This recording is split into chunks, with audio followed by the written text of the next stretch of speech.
Wednesday.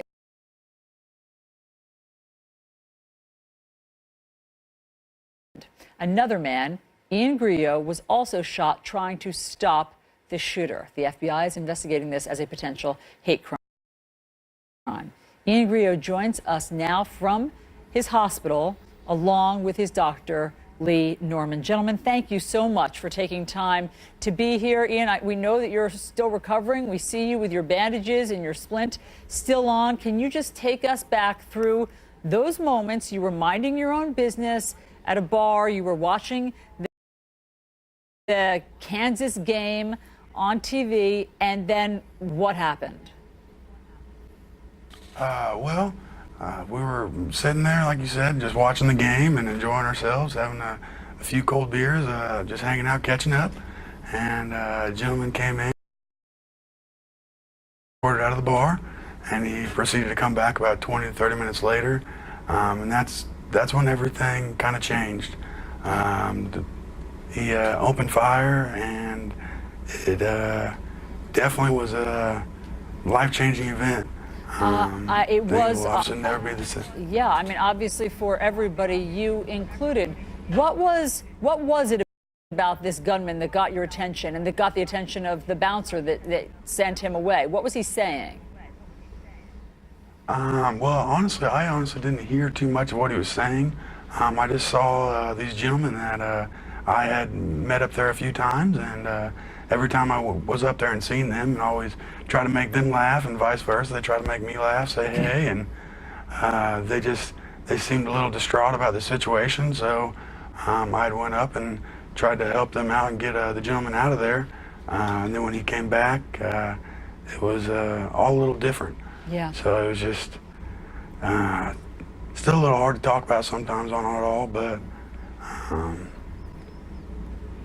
Yeah, I understand, Ian, and I appreciate you trying to make it through it for us, because I think that it's a really important story, not only what you did, but obviously what it means for the country. So when the gunman came back and you saw, well, I guess you just heard gunshots, and here comes, I mean, one of the remarkable parts of the story, you took cover, you heard the gunshots, and as I understand it, you counted the gunshots, and when you believed that the gunman was out of bullets, you then approached and tried to take him down, but your calculation was wrong. What happened then?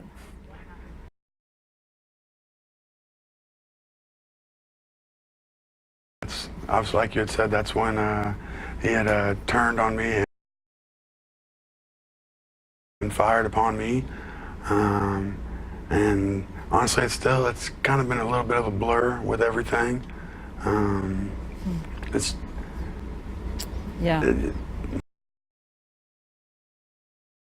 Still in the midst of recovering. The bullet went through his hand, as we understand it, and fractured a vertebra in his neck. Can you just explain how it is possible that he is sitting next to you, doing as well as he's doing this morning? Well, it's a very remarkable story. And, you know, bullets don't necessarily take a straight line trajectory. And that's what happened with Ian. It went through his hand and then went into his body, made a right turn, and hit his clavicle, some ribs, the vertebral body of his spine, fortunately missing his spinal cord, and then lodging in his left shoulder area. He had a collapsed lung and bleeding into his chest, so I had to have a chest tube, reconstructive surgery on his hand. His vocal cord is a little bit off, as you can hear from his raspy voice that we're trying to redefine as a sexy voice. And but he's just making great recovery.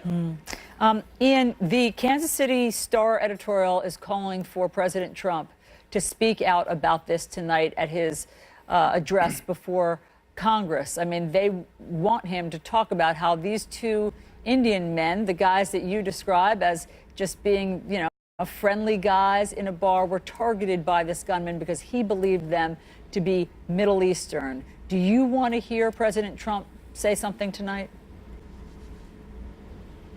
I would like to hear him address it because it is a very sensitive subject right now. And I think it should be addressed because there's a lot of people in mourning. And it's a very sad subject, and the simple fact that nothing has been addressed about it at this time, it is saddening to see that. Because, like I said, there is a lot of people in mourning. It's happening all over the world. People are just emotionally distraught about this entire situation. So it would be nice to have some kind of address about it and a little bit of closure for everybody in mourning and everybody struggling with this hard time right now. The division in this country and elsewhere is a sad subject, but you are a beacon of light, Ian. Thank you for your heroism and for running towards the danger to try to stop it and to protect basically two strangers who you felt for. We wish you the speediest of recovery. Dr. Norman, thank you very much for sharing all of this with us this morning. Chris. What a story. All right, up next, Jimmy Kimmel is responding to the epic Oscars.